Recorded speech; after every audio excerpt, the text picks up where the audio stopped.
Mirpur Kotli road F1 में तेज रफ्तार truck की टक्कर से बचते हुए लैंड क्रूजर उलट गई।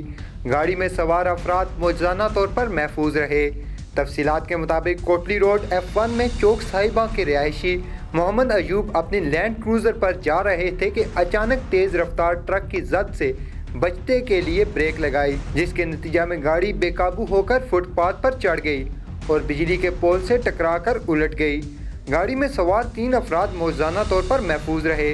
वाक़या की इत्तला मिलते ही पुलिस थाना थोथाल मौका पर पहुंच गई और हादसा की तहकीकात शुरू कर दी, जबकि लैंड क्रूजर में सवार मोहम्मद अयूब ने किसी भी किस्म की कानूनी कार्रवाई करने से इनकार कर दिया। दूसरी जानब अवामी और समाजी हलकों ने शहर के अंदर चलने वाले हैवी डंपरों के दिन के औकात में दाखिला पर पाबंदी का मुतालबा कर दिया है, ताकि आए रोज़ के होने वाले हादसा से बचा जा सके।